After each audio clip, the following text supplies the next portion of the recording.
Doctors लोगों की भी यदि दवाई नहीं लग रही है, घर में कोई इतना बीमार है, यहां तक कि कैंसर जैसी, हार्ट अटैक जैसी भयंकर बीमारियां, उसके लिए इस ग्रंथ में बड़ा सुंदर समाधान किया है। क्या समाधान है? घी में दूर्वा डालिए, जड़ सहित दूर्वा जो गणेश जी के ऊपर चढ़ाई जाती है, उसको घी में डुबा लीजिए बिल्कुल, और फिर गायत्री मंत्र से उसकी आहुति डालिए, रोगी को फायदा मिल जाएगा। श्लोक बोल रहा हूं क्योंकि मेरी व्यासपीठ बिना प्रमाण की बात नहीं करती। स्पष्ट लिखा है कि आरोग्य कामो दूर्वाभिर गुरुत्माते सएवही, आरोग्य कामो दूर्वाभिर। यदि किसी को आरोग्यता चाहिए है, जीवन में कभी पैसा बीमारी के ऊपर खर्च ही ना हो, बीमारी के ऊपर तो खर्चा तब होगा जब बीमारी आएगी, बीमारी आवेगी ही नहीं, तो उसके लिए क्या करना है? घृत में दूर्वा को डालिए और गायत्री मंत्र से उसको आहुति डालिए, किसी श्रेष्ठ ब्राह्मण को बुलाइए, हवन कराइए, दूर्वा को उसमें डालिए, सात्विक ब्राह्मण को बुलाइए। मैंने पूर्व में भी बोला कि तुलसी वृक्ष न जानिए, ब्राह्मण से बैर करके तुम कहीं के नहीं रहोगे, ध्यान रख लीजिएगा। ऊपर अंबर फट जाएगा, नीचे धरती फट जाएगी, ब्राह्मण नहीं रहेगा तो किसी काम के नहीं रहोगे, नहीं रहोगे, कुछ नहीं बचेगा, सब खत्म हो जाएगा।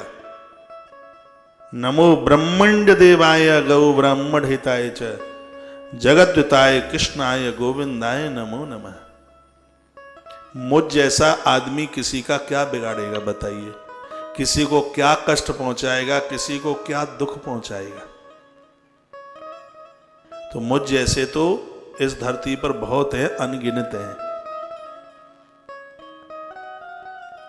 वो सबके कल्याण में ही लगे हैं, सबके कल्याण में लगे। लोग कहेंगे ब्राह्मण तो ठगने के लिए वो आ गया है, माथे पर चंदन लगा लिया, किताबें हाथ में पकड़ ली, पंडित जी पंडित जी पंडित जी। अरे भैया, पंडित जी बनने में बहुत कुछ लगता है, जीवन निकल जाता है, बुरा ना मानिएगा। साधु बनना सरल है, ब्राह्मण बनना बड़ा कठिन है। जीवन निकल जाता है, सिर्फ जाति से ही नहीं, कर्म से बड़े मुश्किल में कोई ब्राह्मण बन पाता है। इसलिए भगवान भी अवतार की बात करते हैं तो सबसे पहले क्या कहा कि विप्रधेनु सुर संत हित लीन मनुज अवतार। वहां भी उन्होंने सबसे पहले ब्राह्मण का ही नाम बोला। तुलसी वृक्ष न जानिए, गाय न समझो ढोर, ब्राह्मण मनुजन होत है, ये तीनों नंद किशोर।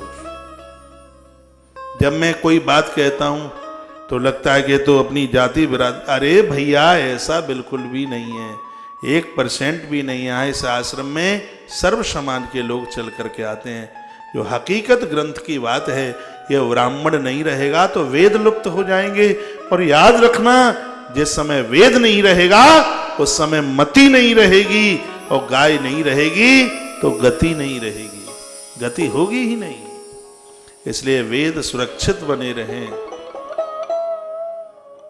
इसलिए उसके लिए ब्राह्मण को बचाना बहुत ज्यादा जरूरी है, परम आवश्यक है उसके लिए। अग्नि पुराण में तो लिखा है कि गवर्नमेंट जितना भी टैक्स इकट्ठा करे उसका आधा पैसा वो वेद ब्राह्मणों के यज्ञ के ऊपर खर्च कर दे। अग्नि भगवान स्वयं बोले, नहीं तो राज्य भ्रष्ट हो जाएगा, पतित हो जाएगा, खत्म हो जाएगा, कुछ बचेगा ही नहीं।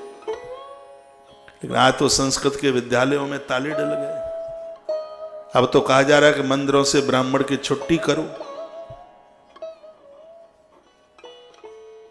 ये दुविधा भरी बात है।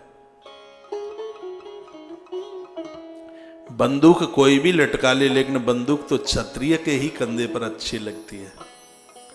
पंचांग कोई भी पकड़ ले, लेकिन पत्रा तो ब्राह्मण के हाथ में ही बढ़िया लगता है। तराजू कोई भी उठाए, लेकिन तराजू तो बढ़िया के हाथ में ही अच्छा। अपने अपने काम है भाई, अपनो काम अपुय छाजे, और नहीं तो पीठ पे मोटो मोटो मोंगरा बाजे।